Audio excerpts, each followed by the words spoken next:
¿Con quién dejamos a los niños? Ahí, venga, no sean tacaños.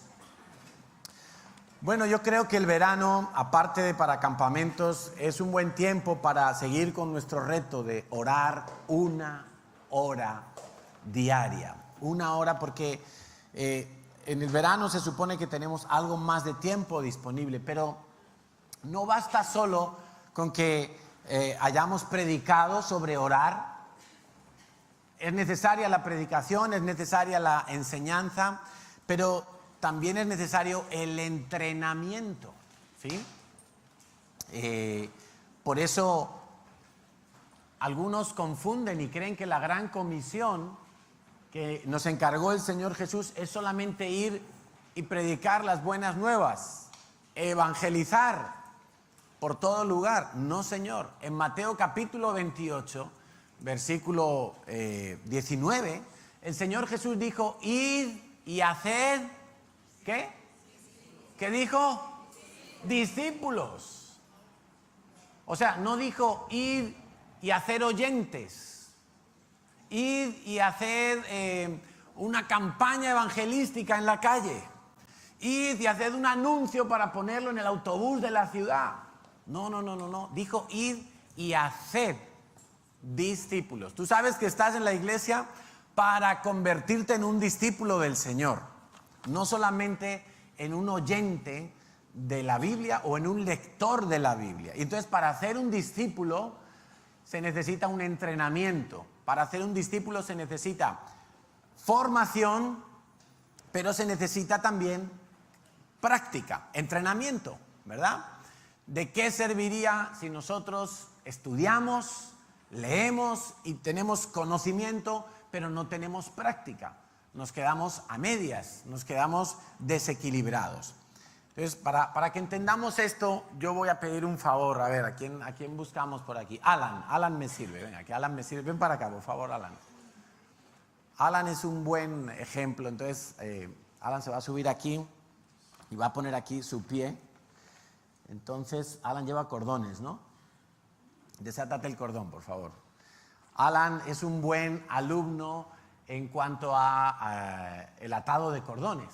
Seguro que él ya hace muchos años que aprendió a atarse los cordones, y le vamos a pedir, porque sabemos que es un experto, que con los ojos cerrados, mira, yo le voy a poner una servilleta aquí en el ojo, porque la coleta no le llega para tapar el ojo. Vamos a ver. Le vamos a pedir que con los ojos cerrados él se ate los cordones de las zapatillas, porque es un experto. Vamos a ver, vamos a hacer la prueba, venga. Bueno, agáchate primero, coge los cordones, así, y yo le tapo los ojos, venga. A ver, ya. Un alazadito. Ay, sí. Bien. Wow, esto es como... Ahí está. Perfecto, ¿no? Un aplauso para... Muy bien. Espérate aquí. Él es un experto atando cordones, pero yo ahora le voy a pedir que cruce sus manos así, y sin tocar los cordones, él tiene que enseñar a alguien cómo se atan los cordones. Muy difícil. Es muy difícil, ¿no? ¿Verdad? Porque, ¿cómo dices? A ver, cordón derecho, lo paso por delante del izquierdo, pero no puede usar las manos, solo hablando. Es difícil, ¿no? Gracias, Alan. O sea, el mayor experto en algo va a ser muy difícil que enseñe algo a alguien si no le mete la parte práctica. Por eso nosotros necesitamos enseñanza, y hemos estado aprendiendo cómo orar con el Padre Nuestro, con la guía del Padre Nuestro, pero también necesitamos entrenamiento. Si solamente escucho la predicación, si solamente tomo notas, que ya es un grado un poquito mejor, pero no entreno, nada ocurrirá. Pasará como con Argentina y Portugal, que no entrenaron bien y para casa en el Mundial. Vamos a ver qué pasa con España hoy. Entonces, para entrenar en oración, tú vas a necesitar orar con otros cristianos, escuchar orar a otros cristianos. Para eso tienes la vigilia, los devocionales, la célula en la que asistes, porque eso te va a ayudar a entrenar. ¿Tú sabes cómo aprendí yo a orar en lenguas, por ejemplo? Yo aprendí a orar en lenguas escuchando a mi líder cómo oraba en lenguas. Entonces yo traté de reproducir su lenguaje y empecé, digamos, como un loro, repitiendo. Pero finalmente el Espíritu Santo me dio mi propio lenguaje para orar en lenguas. Entonces tú vas a aprender a orar entrenándote. Entonces, para entrenar, vuelvo a repetir, ahí tienes las vigilias para aprender a orar. Ahí tienes los devocionales, ahí tienes tu célula, aprende a orar, entrena, porque si no vas a ser una persona que no tiene la práctica. Y te van a explicar cómo atarte los cordones, pero luego te vas a poner y esto era así, no, te hace falta empezar a intentarlo, equivocarte, ¿sí? Enseñanza más entrenamiento. Ahí lo dejo para que sea un reto y que durante este verano nosotros podamos llegar a lograr 1 hora orando delante del Señor. Amén. Bueno, ahora sí, vamos a la palabra. Segunda de Corintios capítulo 5, y esto no es el tema de hoy, pero quiero resaltarlo porque hay un aspecto de la palabra de Dios que es espectacular, es maravilloso.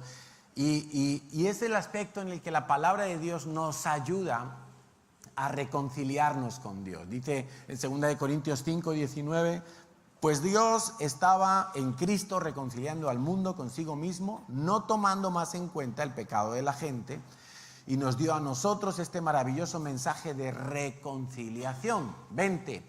Así que somos embajadores de Cristo, Dios hace su llamado por medio de nosotros. Hablamos en nombre de Cristo cuando les rogamos, vuelvan a Dios, reconcíliense con Dios.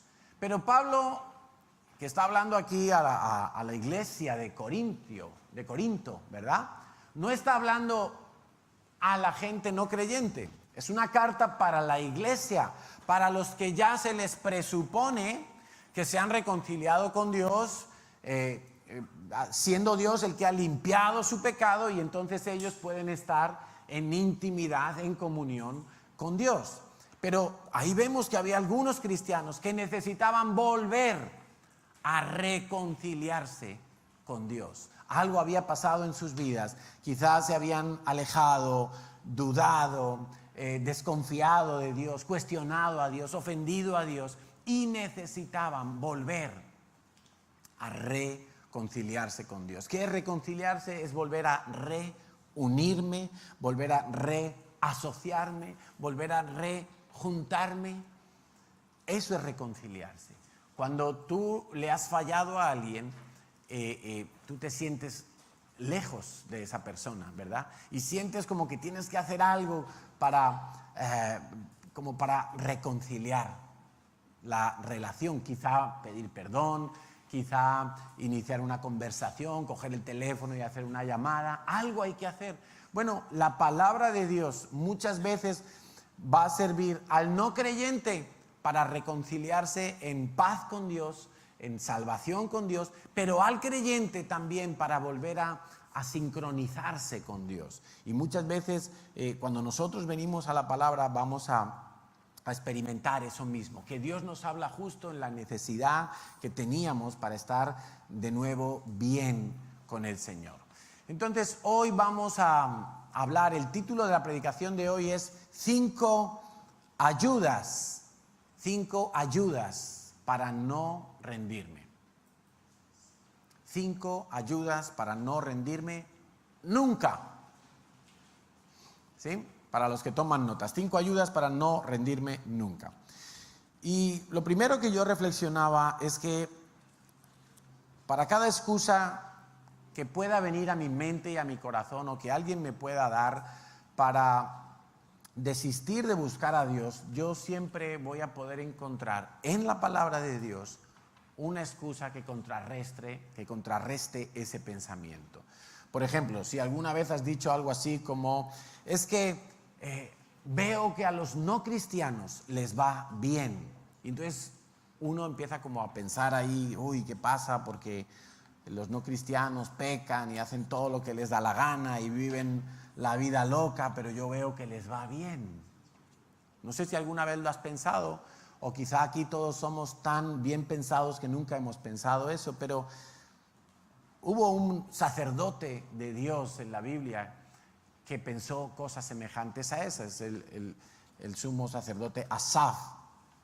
Y él dice en el Salmo 73, versículo 17, entonces entré en el santuario de Dios y por fin entendí el destino de los perversos. En esta traducción llama perversos a los que no tienen temor de Dios, a los que no quieren conocer ni acercarse a Dios. Este hombre Asaf estaba sufriendo un ataque fuertísimo contra su fe, hasta el punto que él llegaba a experimentar dolor físico en su cuerpo. Dice en uno de los versículos del Salmo 73 que él experimentaba punzadas en el corazón. ¿Te imaginas eso? A lo mejor te ha pasado a ti, estar viendo ahí y cosas que a otros les va bien y tú, ¿y a mí por qué no? Y encima ellos que no hacen nada por Dios y son rebeldes y lo que sea. Y el tipo se estaba poniendo mal, y se estaba poniendo mal contra Dios incluso, hasta que en la misericordia de Dios dice que Dios le permitió entender. Cuando él entró al santuario de Dios, oró, Señor, ¿qué me pasa? ¿Por qué estoy mal? ¿Por qué tengo todo este lío y esta confusión en mi corazón? Entrando en el santuario de Dios, él entendió que al final del tiempo habría un fin diferente para los perversos y para los hijos de Dios. En otras ocasiones hemos podido experimentar que ya no nos quedan fuerzas para seguir, que lo hemos intentado, pero que ya nos hemos agotado, que no sabemos cómo continuar. Isaías 40, 29 al 31 dice, Él da poder a los indefensos, fortaleza a los débiles. Hasta los jóvenes se debilitan y se cansan y los hombres jóvenes caen exhaustos. En cambio, los que confían en el Señor encontrarán nuevas fuerzas, volarán alto como con alas de águila, correrán y no se cansarán, caminarán y no desmayarán. Esas son promesas de Dios para los que confían en Él. Si alguna vez pensaste, no tengo fuerzas, el Señor te manda a recordar este pasaje. Otros han podido pensar, he probado de todo con el Señor, he orado, he ayunado y no me ha funcionado. Yo he escuchado gente que me ha dicho eso. Pastor, pero es que yo he orado, he ayunado, he sembrado. Es que yo en el muro de Jerusalén yo le pedí a Dios tal cosa, pero no me ha funcionado. Tito 1:2 dice que Dios no miente. Dios no es mentiroso. Es más, por ejemplo, si alguno de nosotros pensara en su corazón, no, yo no tengo pecado. Y ojo, porque a veces hemos dicho esto casi sin darnos cuenta. Yo a veces le he dicho a la gente, ¿sabes qué?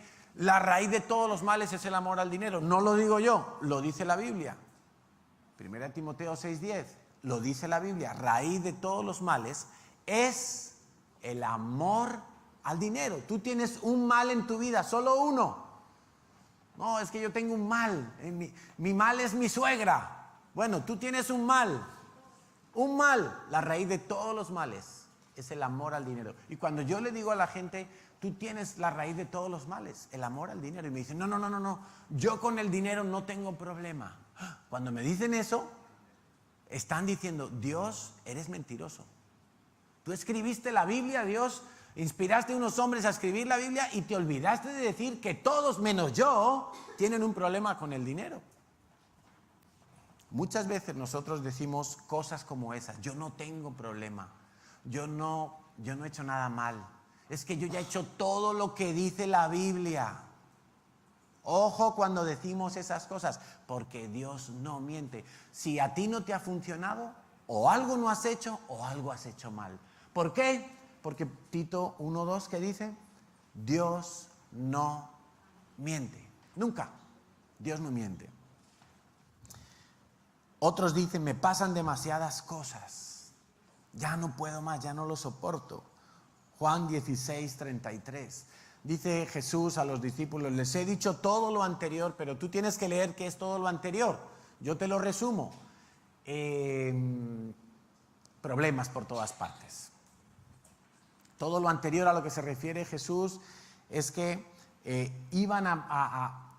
que Dios nunca los iba a abandonar, a pesar de que iba a haber muchas dificultades en su vida. Dice: les he dicho todo lo anterior para que en mí tengan paz.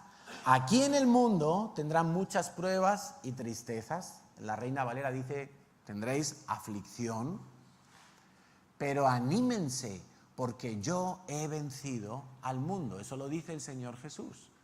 O sea, ¿qué es lo que vas a tener en el mundo? ¿Qué dice el Señor Jesús que vamos a tener en el mundo? Pruebas y tristezas. O sea, la vida es complicada. La vida es difícil. La vida es compleja. La vida está llena de retos. Y muchas veces en esos retos nosotros experimentamos decepción, nos traicionan, tenemos pérdida, tenemos tristeza, en definitiva, ¿sí? No todo en la vida es color de rosa, no todo en la vida es fácil, no todo en la vida es sencillo.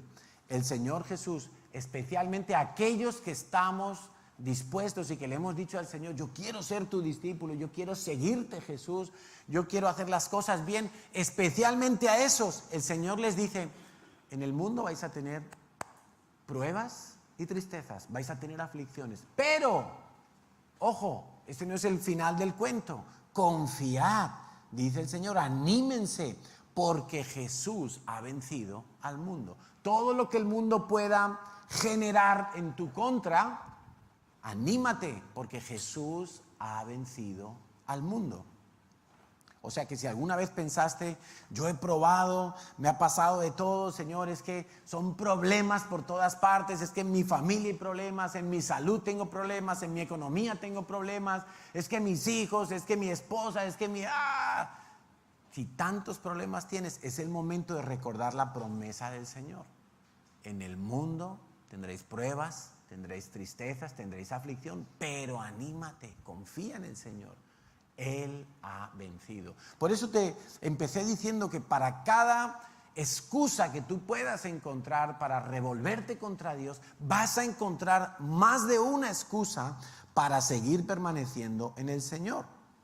Otros dicen: nadie me entiende, nadie me apoya, es que desde que estoy en la vida cristiana todos se vienen en mi contra, me critican en casa, me critican mis amigos, me critican en el trabajo. Mateo 28:20, he aquí, yo estoy con vosotros todos los días hasta el fin del mundo. O sea, no vas a estar solo. Puede parecer que pierdes apoyos, que las cosas como que te quedas ahí. Tranquilo, Dios ha prometido: yo estoy contigo. ¿Y cómo está Dios en tu vida? Todos los días, por medio de su Santo Espíritu. Lo que ocurre es que si tú no le haces un hueco adecuado en tu vida al Espíritu de Dios, tú no vas a sentir que Él está contigo, no lo vas a experimentar. Si tú quieres meter al Espíritu Santo aquí en el bolsillito de las monedas, chiquitín ahí, no vas a experimentar que está contigo. Ahora, si tú le vas a abrir tu corazón, Pablo le decía precisamente a los corintios: nosotros os notamos estrechos en vuestro corazón. Y les dice a los corintios: ensanchad vuestro corazón, abrid el corazón. Deja que todo lo que Dios quiere hacer lo haga de una manera abundante y completa. No seas temeroso, escaso. ¿Sí? Eso es como que llaman a la puerta y tú abres la rendijita, a ver quién es. Y fuera está tu novio esperando con un ramo de flores y tú, a ver quién es, pero no te lo puede dar. Pues así a veces hacemos nosotros con Dios. Dios quiere darnos cosas y nosotros estamos como: a ver, ¿qué será lo que va a hacer Dios? Ensancha tu corazón, no seas escaso. En Hebreos 4, 15, 16, porque a veces hemos pensado que nadie nos entiende. Y a veces nuestra queja contra Dios es como que nadie nos entiende, como que pedimos un consejo a nuestro líder, a nuestro pastor, a nuestro amigo, o le contamos a nuestra esposa, a nuestro esposo un problema y y como que no le dan importancia, y nosotros nos quedamos cargados porque pensamos, nadie nos entiende. Es que yo llamé a mi líder para que orara por mí, pero es que no me hizo ni caso, es que no, ni me escuchó el problema. Entonces, Hebreos 4, 15 y 16. Nuestro sumo sacerdote comprende nuestras debilidades, porque enfrentó todas y cada una de las pruebas que enfrentamos nosotros.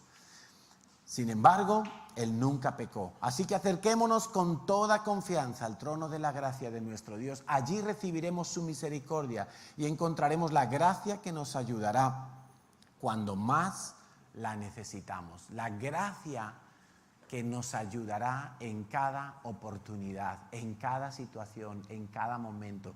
Algunos piensan que la gracia es una especie de paraguas gigantesco que nos cubre, pero la gracia se traduce en cosas muy concretas.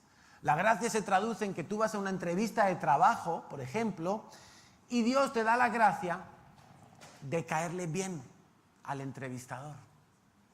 De que a lo mejor haces un comentario de que a ti te gusta hacer snorkel y resulta que él es un fan del snorkel. O que a ti te gusta tirarte en paracaídas y resulta que él es monitor de paracaídas. Yo qué sé, cualquier punto de conexión es una gracia que Dios te da para un momento puntual. Entonces, dice la Biblia que en cualquier situación que yo esté viviendo, cuando creo que nadie me entiende, que soy yo solo el que está en Marte y que estoy pasando por una situación que nadie entiende, Dios sí te entiende, porque ya Jesús pasó por una prueba similar, semejante, del mismo tipo a la tuya, para que tú tengas la gracia de Dios en esta oportunidad que tú estás viviendo. Otros dicen, siempre tropiezo en lo mismo y le pido perdón a Dios y me levanto, pero vuelvo a caer y ya estoy cansado de tropezar en la misma piedra. Ya se me ha puesto el dedo así inflado porque siempre me doy en la misma piedra. Proverbios 24, 16. Los justos podrán tropezar 7 veces. Dice, no, pastor, pero yo es que he tropezado muchas más. Es que yo todos los días, yo todas las semanas caigo en lo mismo. Pero es que el número 7 en la Biblia representa la plenitud, representa algo completo. Dice, los justos podrán tropezar 7 veces. Por eso Pedro le preguntó a Jesús, ¿hasta cuándo tendré que perdonar a mi enemigo? ¿7 veces? Como diciéndole, todo el tiempo. Y el Señor Jesús le dijo, aún más, los justos podrán tropezar 7 veces, pero volverán a levantarse. En cambio, basta una sola calamidad para derribar al perverso. Pablo, en muchas de sus cartas, le cuenta a la iglesia cómo él sufre penalidades por causa del evangelio. Y él empieza a relatar, he sido apedreado no sé cuántas veces, he naufragado en el mar no sé cuántas veces, he pasado en el agua varias noches ahí agarrado a un palo para no ahogarme, me han metido en la cárcel, me han expulsado de sinagogas. Y dice, todo eso, pero yo me vuelvo a levantar, yo continúo, yo sigo para adelante. Ese era Pablo. Y ese es el consejo que nos da la Biblia, que si tú te caes, te vuelvas a levantar. No seamos como los cerditos que se buscan el charco de barro y se quedan allí retozándose en el barro y patas arriba y por un lado y por el otro. No, no, no. Si tú te has caído en un charco, ¿sabes qué? Levántate rápido, sal del charco y deja que Dios lave tus vestiduras. Pero no te quedes revolcándote en el charco, porque el justo podrá caer muchas veces, pero de todas ellas se levantará si vuelve sus ojos al Señor. Amén. ¿Sabes por qué yo sé que para cada situación que tú estás pasando, Dios tiene una respuesta? ¿Sabes por qué sé que tú necesitabas escuchar esta predicación? ¿Sabes por qué lo sé? Fíjate si soy listo, que yo lo sé. Porque estás aquí hoy. Si no lo necesitaras, no estarías. Entonces, 5 ayudas para no caer, para no rendirme nunca. 5 ayudas. La primera de esas ayudas. Yo estuve pensando, ¿cómo le llamo a esto? Le llamo 5 claves, le llamo 5 columnas, le llamo 5 secretos. No, no son ni claves ni secretos, son ayudas. Si tú las tomas, te ayudarán. Si no las tomas, no. Primera ayuda, confía en que el carácter de Dios es incorrompible. El carácter de Dios es incorrompible. Nada ni nadie puede hacer a Dios cambiar de opinión sobre un principio o un valor que Él tenga. Porque Dios no es como las personas, que a nosotros nos afectan las modas, las mayorías, las conveniencias, las crisis económicas, los intereses personales. No, a Dios todo eso no le afecta. Dios puede jurar por sí mismo, y de hecho así lo ha hecho, porque Él sabe que no va a cambiar. Dios jura por cosas inmutables como Él mismo, porque Dios es incorrompible. Y quiero que tú recuerdes esto, porque algunos piensan que Dios ha dado promesas, pero que en algún momento Dios puede cambiar de opinión. Que si yo le fallo muchas veces, que si yo no soy constante, que si yo he tenido malos pensamientos, Dios no va a cambiar. Cuando Dios dice que te ha amado a ti personalmente, Dios te ha amado de tal manera que envió a su Hijo Jesús a morir en la cruz por ti. No leas en el mundo, no leas al mundo cuando lo lees en la Biblia. De tal manera amó Dios a, y ahí pon tu nombre. Dios no va a cambiar eso. Dios nunca va a dejar de amarte. Dios siempre te va a amar, siempre. Otra cosa es que el amor de Dios, por supuesto, incluye la disciplina, incluye la corrección, incluye poner límites, pero el amor de Dios no va a cambiar. El carácter de Dios es incorrompible. Primera de Reyes 18:21. Dice: Elías se paró frente a ellos, frente al pueblo de Israel, porque el pueblo de Israel estaba teniendo un problema en aquellos días. Estaban haciéndole caso a Jezabel, y Jezabel tenía un grupo de profetas propios de ella y sacerdotes propios de ella, que no eran levitas, y esos sacerdotes o supuestos sacerdotes y supuestos profetas estaban enseñando al pueblo a adorar falsos dioses, falsas imágenes de falsos dioses. Entonces Elías se para frente al pueblo de Israel y les dice: ¿hasta cuándo seguirán indecisos, titubeando entre dos opiniones? Y les dice: si el Señor es Dios, síganlo. Pero si Baal representa un falso Dios, si Baal es el verdadero Dios, entonces síganlo a él. Sin embargo, la gente se mantenía en absoluto silencio. ¿Por qué? Estaban dudando. ¿Será que Dios es Dios? ¿Será que Dios dice la verdad? ¿Será que el Dios que nos han predicado y que apartó a Abraham, a Isaac, a Jacob, el Dios que hemos escuchado, que sacó a Israel con mano poderosa, ¿será que ese Dios sigue siendo Dios? ¿Será que Israel sigue siendo el pueblo escogido de Dios? Y estaban dudando. ¿Por qué? Porque veían a Jezabel. Y Jezabel había prosperado económicamente. Jezabel manejaba al rey de Israel así, con un dedito. Era una mujer manipuladora, era una mujer controladora. Y ella había ideado en paralelo todo un sistema de sacerdocio falso. Y eso le hacía dudar al pueblo. Pero si la consorte del rey está metida en eso, ¿será que es algo importante? ¿No? Si Tom Cruise va a la iglesia de la cienciología, ¿será que es algo importante? Pues no dudemos, porque si Dios es Dios, sigámosle a Él. Pero si confías en otro Dios, vas a tener que seguirle y comprobar los resultados.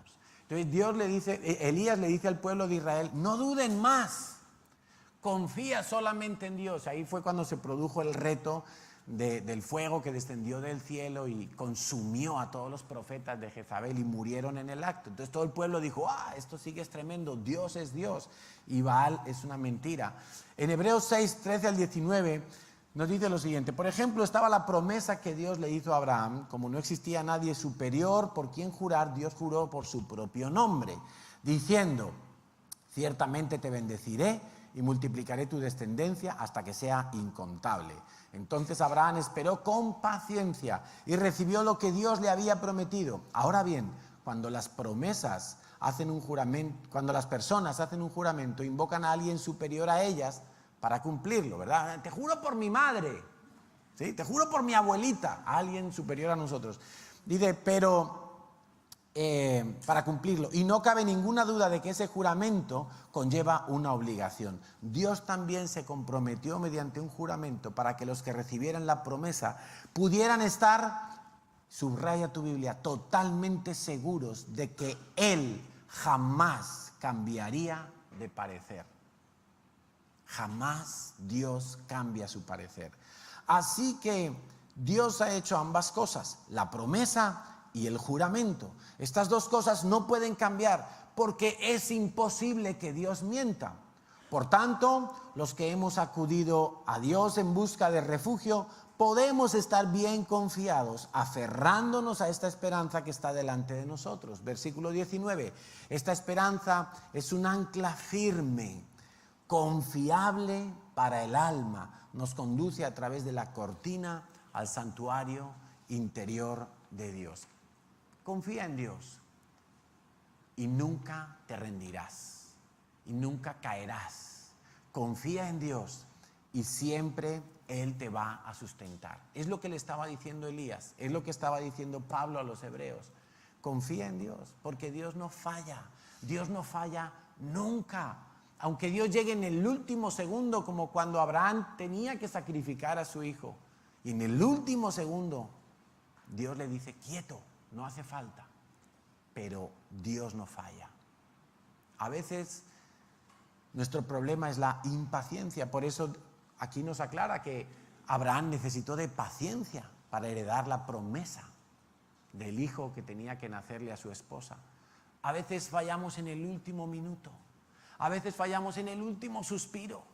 Yo ya he orado, ya he ayunado y estoy esperando en Dios, pero en el último momento voy y lo hago a mi manera y meto la pata. Confía en el Señor porque el carácter de Dios no se corrompe. Estamos hartos de ver gobernantes, autoridades que se corrompen. ¿Sí? Se corrompen, cambian su parecer. Está este de Podemos, que presumía de vivir en Vallecas. ¿Sabes? Yo soy de Vallecas, de Madrid. Yo sí nací en Vallecas. Él no lo sé, pero él presumía de vivir en Vallecas y que él, su pisito de 50 metros y que él era un obrero y que era, a las mínimas que ha podido, un chalet de no sé. Oye, pues ole sus narices si puede comprarse un chalet de ese. Pero hombre, no presumas de una cosa y luego hagas la otra, porque entonces no tienes ninguna confiabilidad. ¿Cómo vamos a poder confiar en una persona que me dice, no, yo soy un obrero y yo voy a vivir siempre en un barrio obrero? Este es el ejemplo que yo doy, que me voten los obreros. Y cuando le han votado, dice, ahora me voy con los ricos, a vivir donde los ricos. Pues hombre, la verdad que no parece muy confiable, ¿verdad? Cualquier promesa que haga de cualquier otra cosa, ya la vamos a tener que cuestionar si la va a cumplir o no. Dios no cambia, Dios no se corrompe, Dios no se mueve por intereses. Segunda ayuda, no confíes de forma absoluta en nadie más. O sea, igual que el primer punto es confía en el Señor, en su carácter incorrompible, y podríamos decir confía de forma absoluta en Dios. La segunda es justo todo lo contrario, no confíes de forma absoluta en nadie más. Y aquí vamos a tener que ser muy valientes para asumir que todas las personas que están a nuestro alrededor un día nos pueden fallar. No digo que lo vayan a hacer necesariamente, pero nos pueden fallar. Nos puede fallar nuestro cónyuge, nos puede fallar nuestro pastor, nos puede fallar nuestro papá, nos pueden fallar nuestros hijos, nos pueden fallar. Y si yo estoy creyendo que todo mi entorno de relaciones son perfectas y que yo tengo lo mejor de lo mejor y que mi apellido es la crème de la crème de mi país, me voy a llevar un chasco algún día. Nos vamos a enterar de cosas, nos vamos a decepcionar.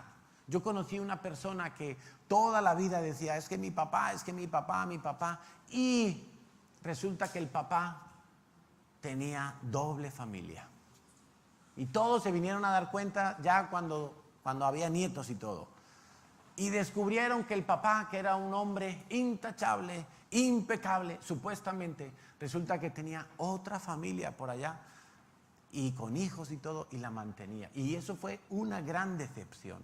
Pues no digo que nos va a pasar a todos, evidentemente, pero yo no debería confiar absolutamente de forma ciega en las personas. Yo tengo que saber que cualquier persona me puede fallar.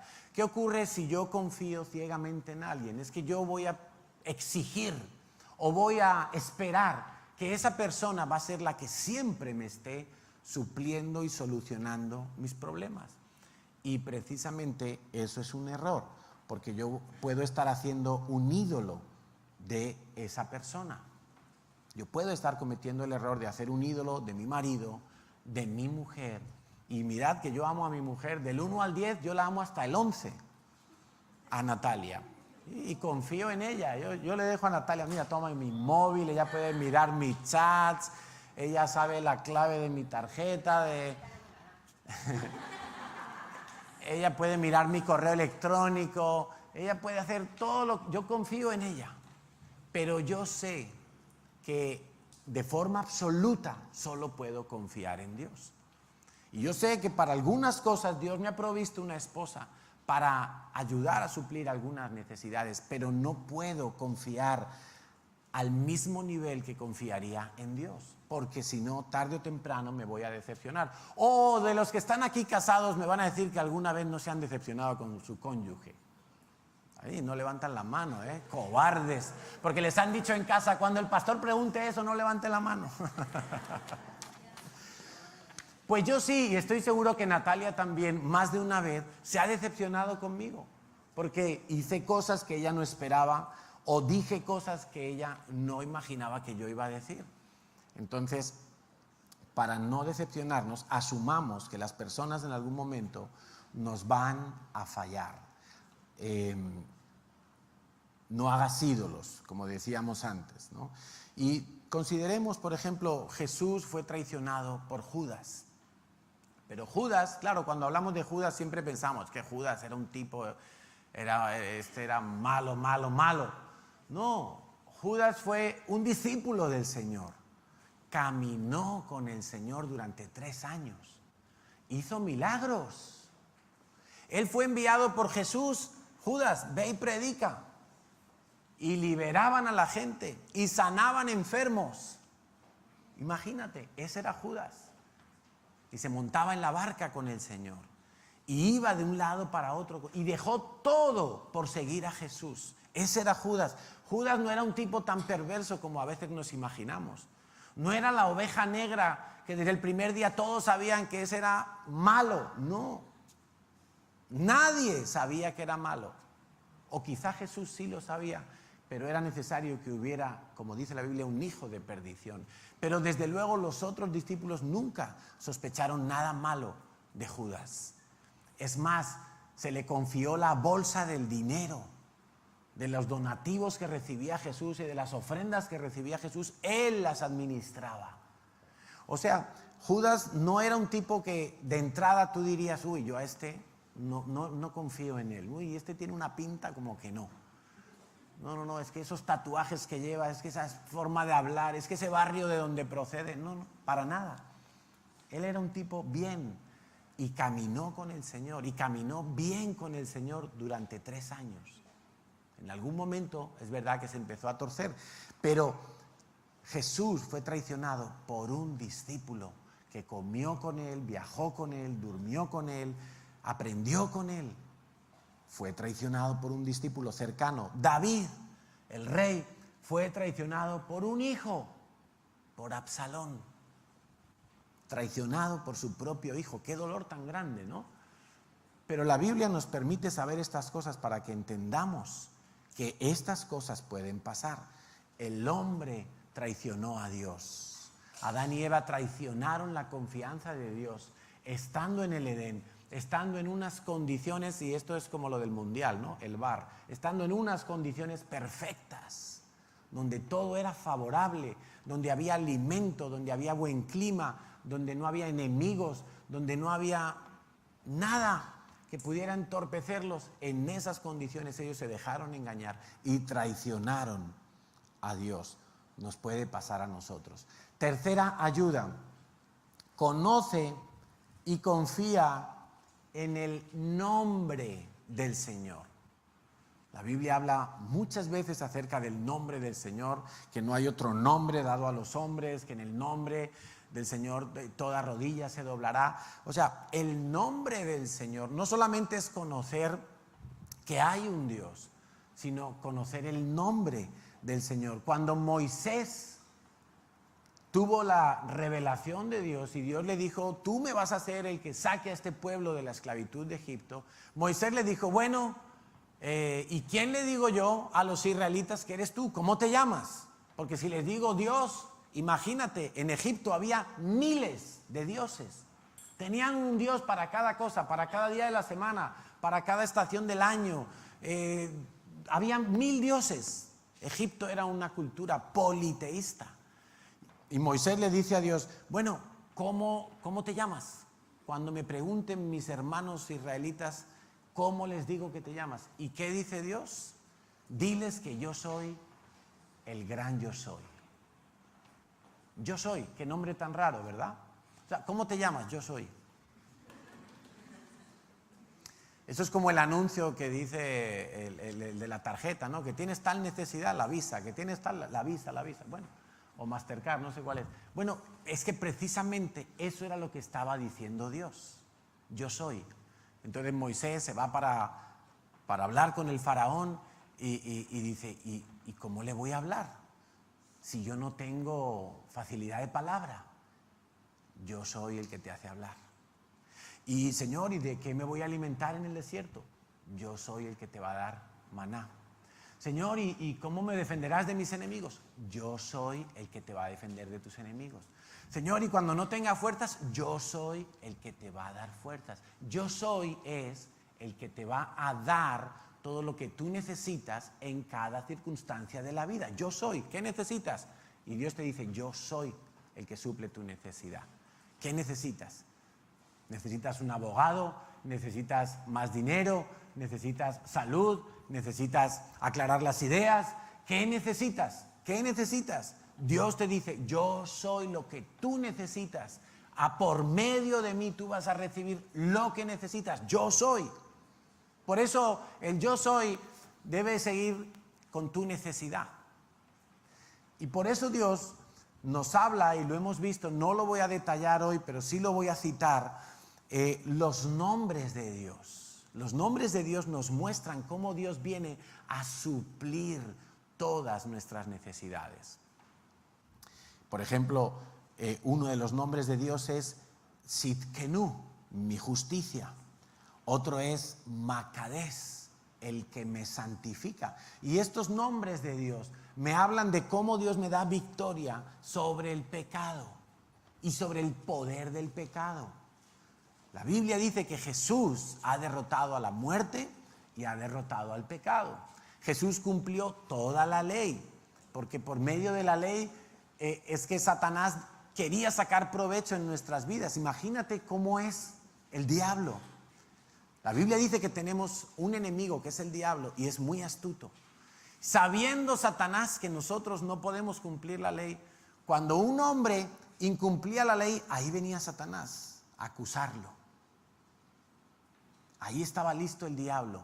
Tú eres pecador, tú estás separado de Dios, a ti te va a ir mal, ahora te puedo maldecir porque la Biblia dice que el que no obedeciere le vendrán las plagas. Y ahí estaba el diablo listo para ajusticiar a la gente.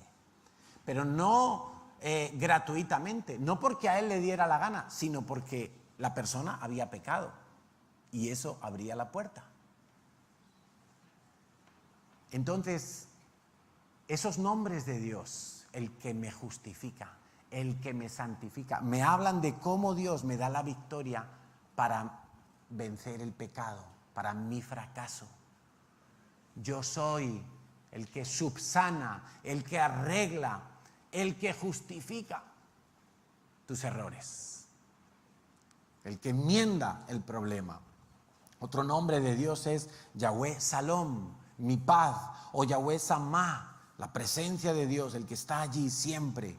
Y esto me habla de la plenitud de Dios, el que va a estar siempre conmigo, el que me va a acompañar, el que llena todo mi ser. Otro nombre es Yahweh Rafa, mi sanador. Yo soy tu sanidad. El Señor es sanador. El Señor sana nuestras dolencias. El Señor sana nuestras heridas, aún las de nuestra alma, las heridas emocionales, ¿sí? Yahweh Jireh es otro nombre, el que provee en lo económico, el que provee para suplir cualquier necesidad de mi vida. Es un nombre de Dios que está en la Biblia, Yahweh Jireh, Dios proveerá. ¿Cuántas veces nosotros lo decimos ligeramente? No, te hace falta tal cosa, Dios proveerá, pero estamos entendiendo lo que significa Dios proveerá. Es que ese es un nombre de Dios, Yahweh Jireh. No es que Dios lo va a hacer, es que Dios es el que provee. Yo soy el que provee. Otro nombre de Dios es Yahweh Rojí, mi pastor, o Yahweh Nisi, mi estandarte, el que pelea por mí. Y eso me habla de mi necesidad de seguridad. ¿Sabes que una de las necesidades básicas del ser humano es sentirse seguro, sentirse protegido, sentirse arropado? ¿Por qué? Pues porque precisamente el mundo es complejo. Hay amenazas por todas partes, hay retos por todas partes, dificultades por todas partes. Y una necesidad con la cual hemos sido creados es la necesidad de sentirnos seguros.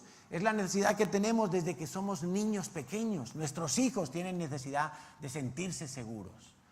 Y nuestros hijos experimentan seguridad cuando el matrimonio está bien unido,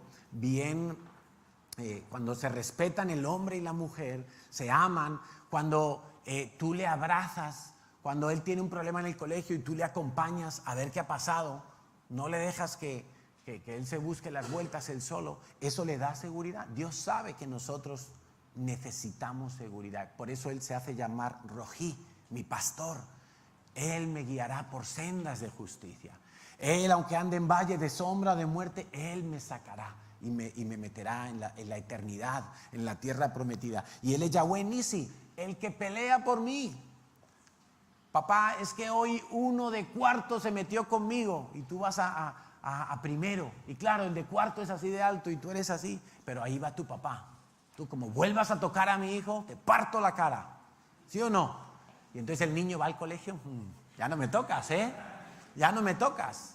Pues eso es Dios para nosotros, Yahweh Nisi, el que pelea por mí, el que me defiende de todos mis enemigos. Dice Proverbios 18:10, el nombre del Señor es una fortaleza firme.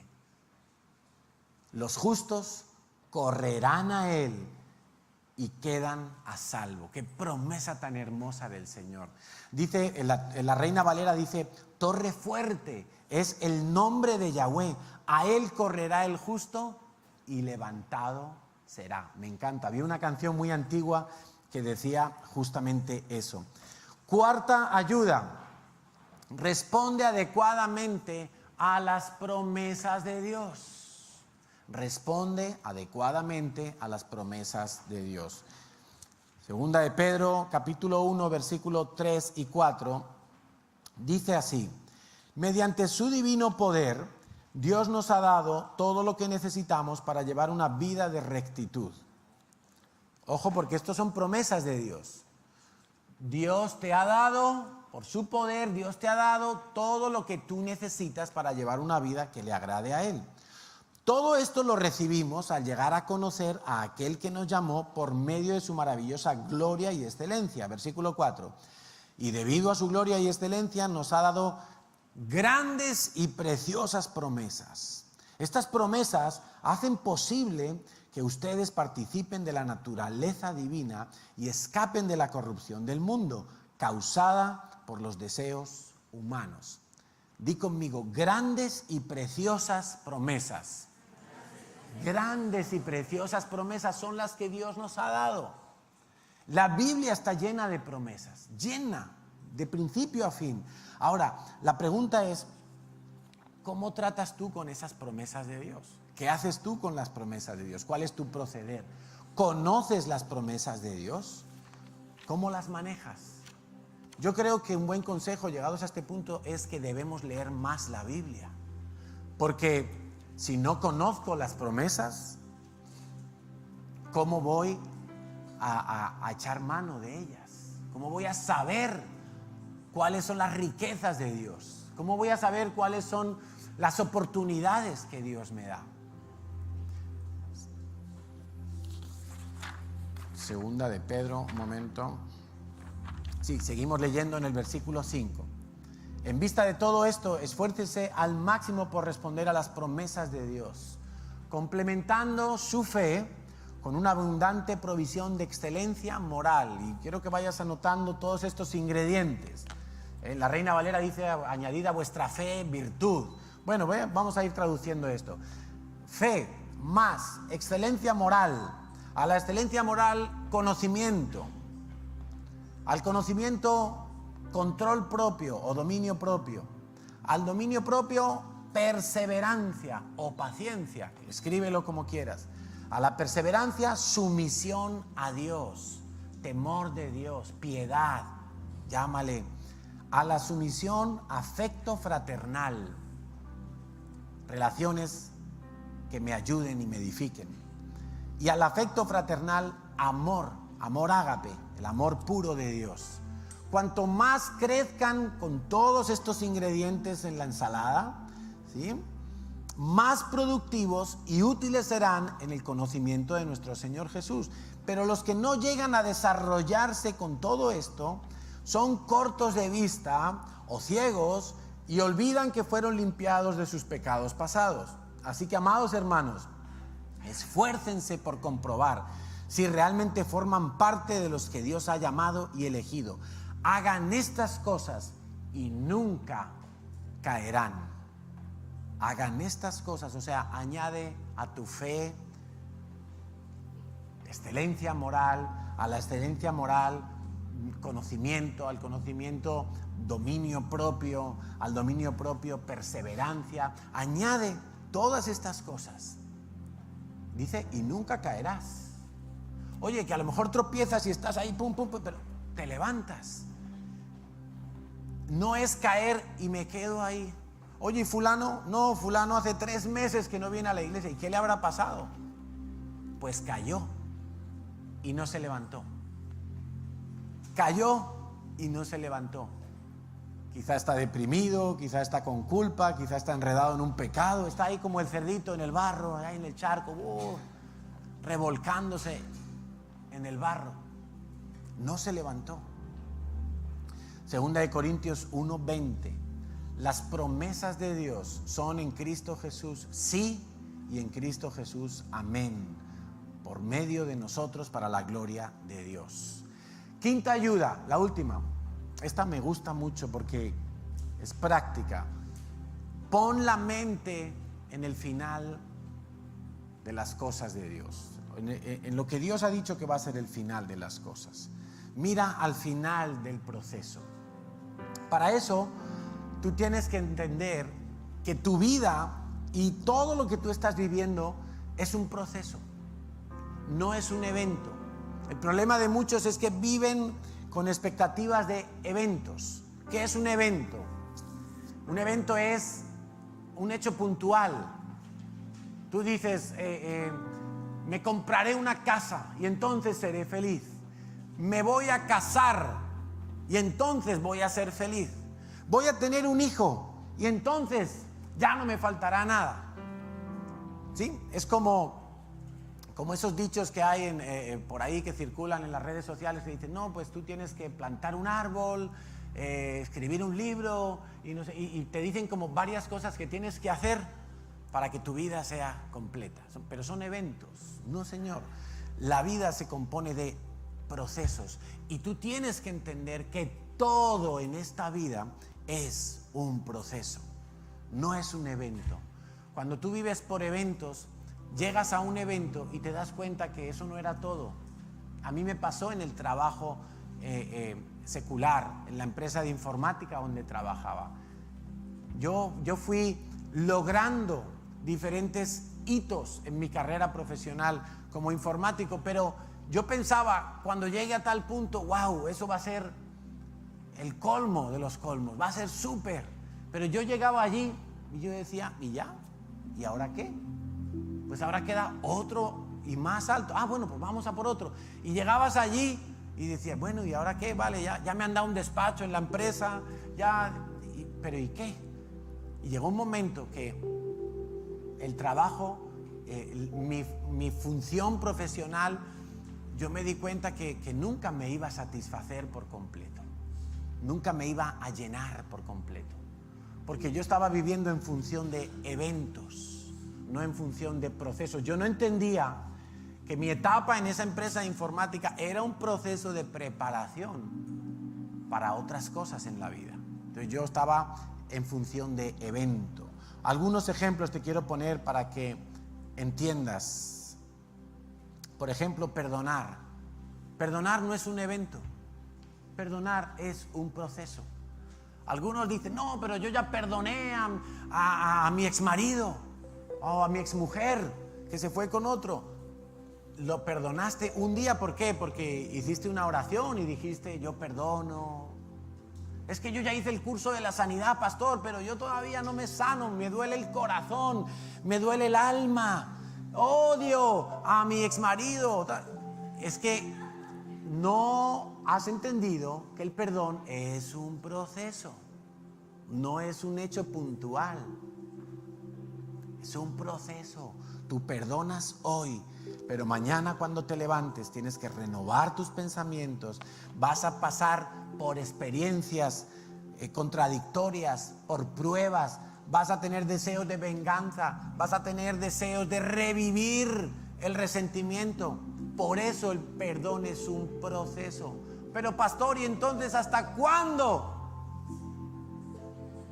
Hasta que el Señor venga, hasta que el Señor vuelva. La salvación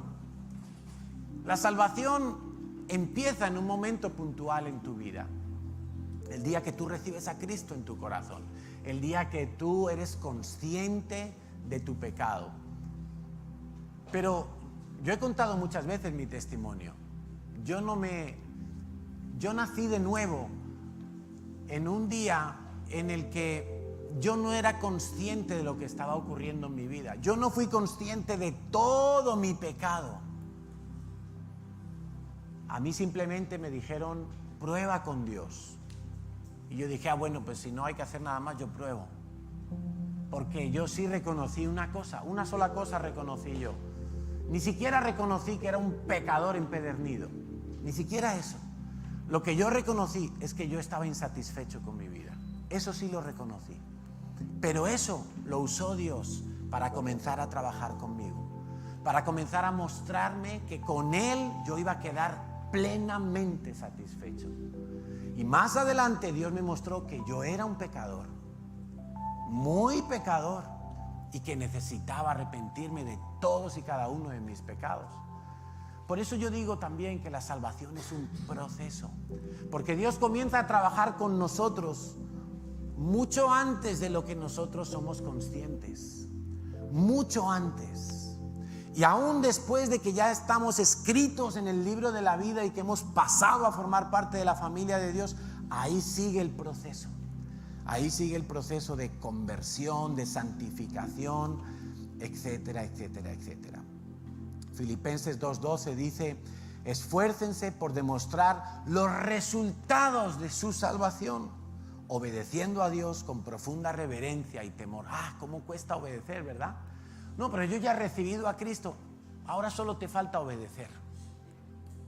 Cada día, a cada oportunidad que el mundo te diga, miente, y Dios te diga, no, di la verdad. A cada oportunidad que el mundo te diga, sé orgulloso, y Dios te diga, no, sé humilde.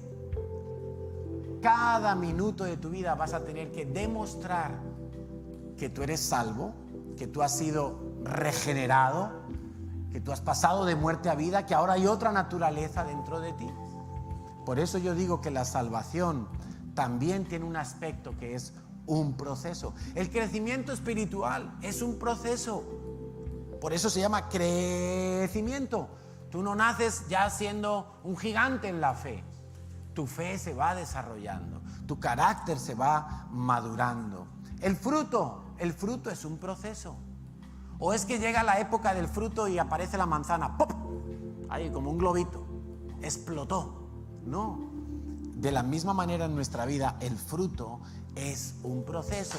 ¿Por qué? Porque luego tiene Dios que venir, podar algunas ramas para que la temporada siguiente tú puedas dar más fruto y fruto de mayor calidad, fruto que bendiga a más personas. Y viene la poda y la poda duele y uno dice, pero si esa rama dio fruto, sí, pero ahora va a dar más esta otra. Entonces, tantas cosas que vivimos en la vida y son procesos.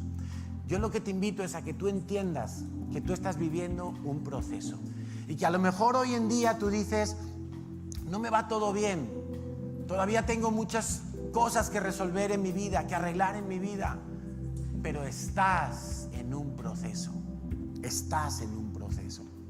Hay muchas veces en la palabra de Dios encontramos el reto a perseverar en la fe, a perseverar al menos Jesús, Dios dice 3 veces en el Nuevo Testamento, el que persevere hasta el fin, ese será salvo.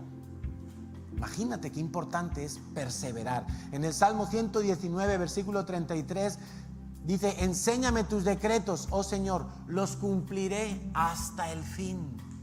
Hasta el fin.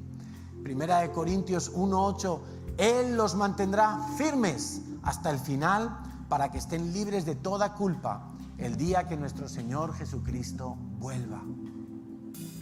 Pon la mente, pon la mirada, pon el rumbo en el punto final del proceso, entendiendo que estás en un proceso, no que estás viviendo de evento en evento. Ay, iré al Congreso y allí seguro que Dios me habla. Claro, Dios te habla, pero Dios te habla para que recuperes la marcha.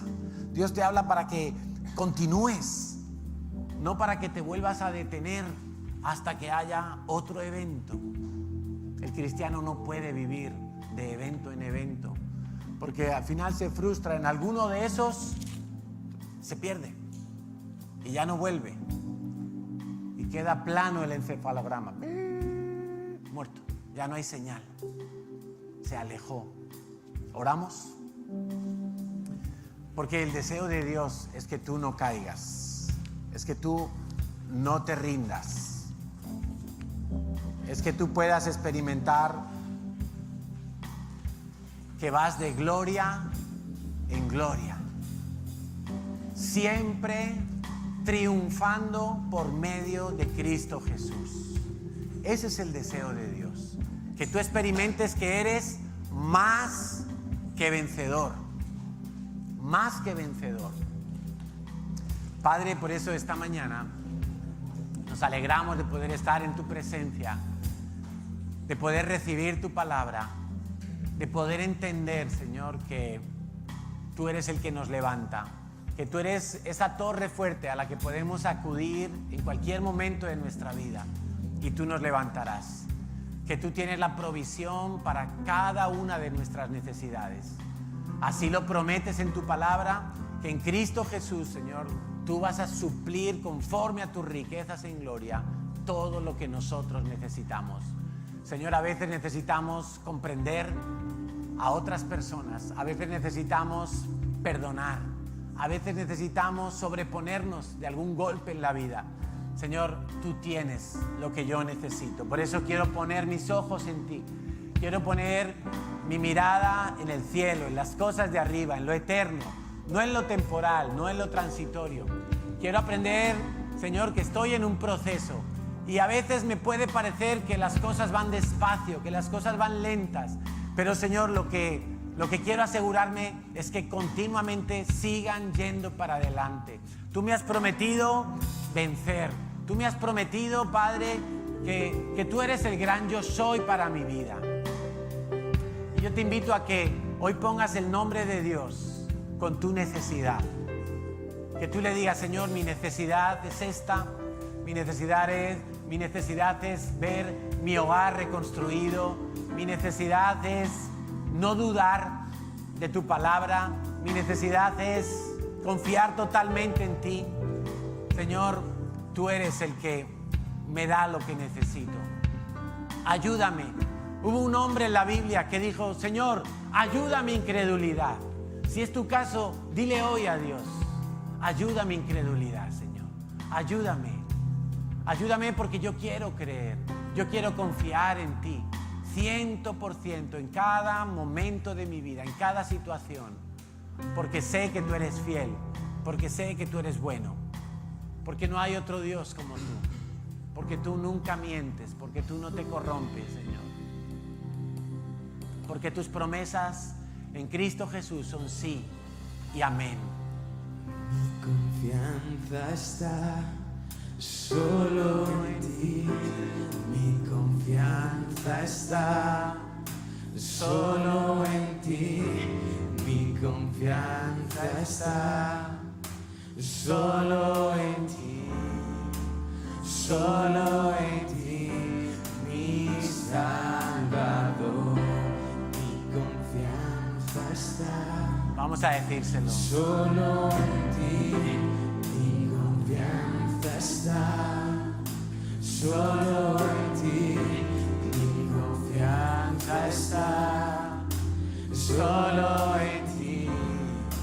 Solo en ti mi Salvador. ¿En quién más podré confiar, Señor? ¿Quién podrá prometerme lo que tú me has prometido? ¿Quién podrá darme vida eterna? ¿Quién podrá socorrerme en el día de la angustia? ¿Quién podrá alimentarme cuando tengo necesidad, Señor? Tú has prometido, Señor, cubrirme. Has prometido alimentarme, defenderme, guiarme, salvarme y sanarme. Solo en ti mi confianza está. Solo en ti. Solo en ti, mi confianza está. Solo en ti, mi confianza está. Solo en ti, mi confianza está. Solo en ti, solo en ti, mi Salvador. Señor, hoy ponemos nuestros ojos en ti para confiar. Señor, tú has dicho que en el mundo tendríamos aflicción, tendríamos pruebas, tendríamos decepciones, tristezas, angustias, tendríamos tribulaciones, Señor, pero que confiáramos en ti, porque tú has vencido todas esas cosas, Señor, y sobre todas esas cosas tú nos das la victoria. Señor, hoy volvemos nuestros ojos a ti. Y si un día en mi mente, en mi corazón, yo quise desistir de buscarte, Señor, hoy vuelvo mis ojos a ti. Hoy vuelvo mi corazón a ti. Infúndeme aliento, infúndeme fuerza, Señor. Necesito tu presencia en mi vida. Lléname con tu Espíritu de Dios. Santo eres, santo eres. Cuán grande es Dios, cántale cuán grande es Dios, todos lo verán. Cuán grande es Dios. Santo eres. Y nombre sobre todo es, y Él es digno de alabar, y mi ser dirá Cuán grande eres, Señor. es Dios. Tú eres Dios, eres el más grande, Señor. No hay nadie como tú. Cuán grande es Dios, cántale. Cuán grande es Dios. Todos lo verán. Cuán grande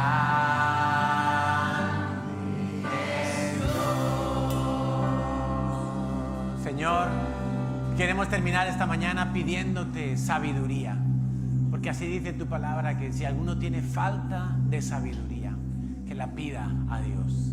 Te pedimos sabiduría, Señor, para vivir. Te pedimos sabiduría para pedir. Te pedimos sabiduría para confiar en ti, para saber que en cualquier situación de nuestra vida tú tienes lo que nosotros necesitamos. Señor, que tu Santo Espíritu nos recuerde la verdad, que tu Santo Espíritu nos traiga a nuestra memoria las promesas grandes y preciosas que tú has hecho y que son para tus hijos. Te lo pedimos todo en el nombre de Jesús. Amén y amén. Amén. Nos sentamos un momento, por favor. Vamos a dar unos anuncios, pero antes de dar los anuncios queremos saludar a las personas que nos visitan hoy por primera vez. Si hay alguien que nos visita por primera vez, le agradeceríamos que se ponga en pie. Allí hay una pareja. Muy bienvenidos. Bienvenidos, caballero. Muy bienvenido. Pues esta es su casa. Tenemos un obsequio para vosotros que ahora con mucho gusto los voluntarios os entregarán. Vamos a dar algunos anuncios que tienen que ver con el verano. El primero es el viaje a Israel. Estamos aquí con nuestro viaje a Israel el próximo 31 de agosto.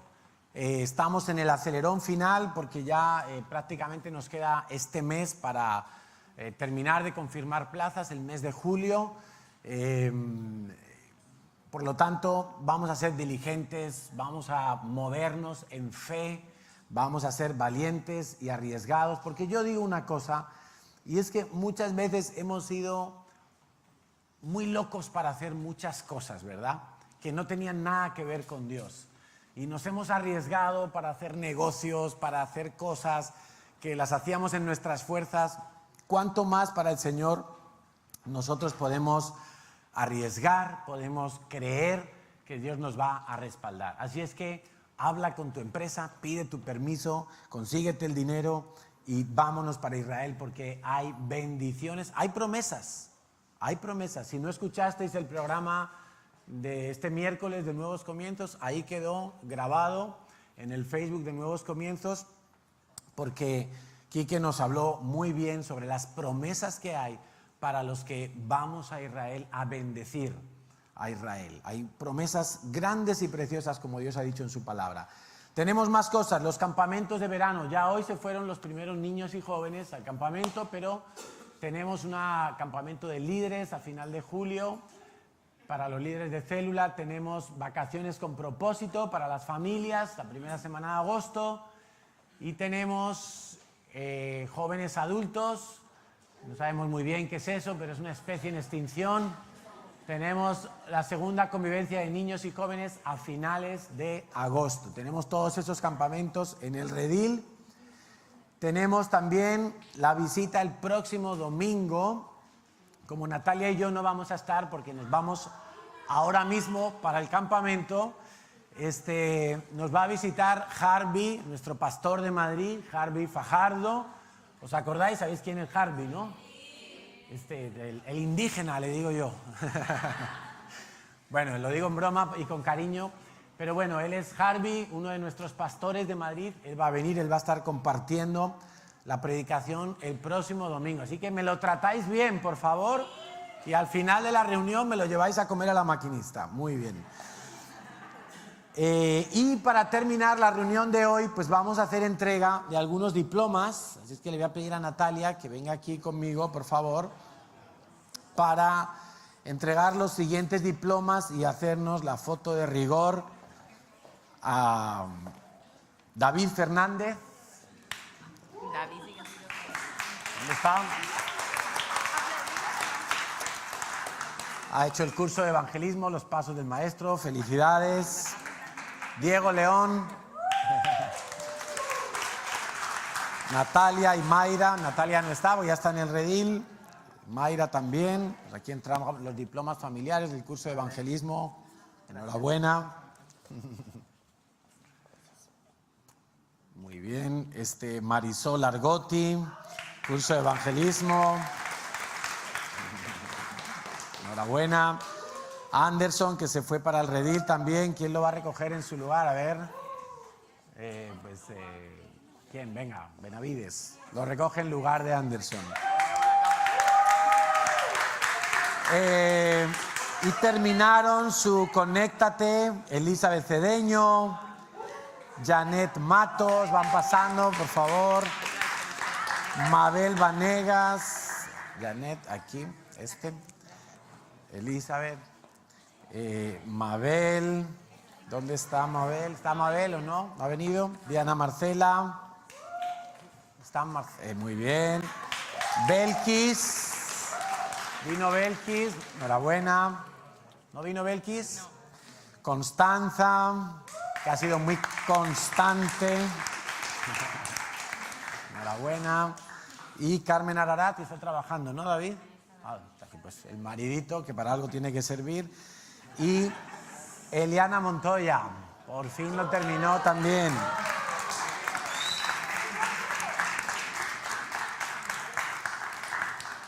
Enhorabuena. Entonces, el que va a echar la foto, que la eche. Podemos poner así nuestro diploma. Eso es, así. Más juntos. Ay, que me di.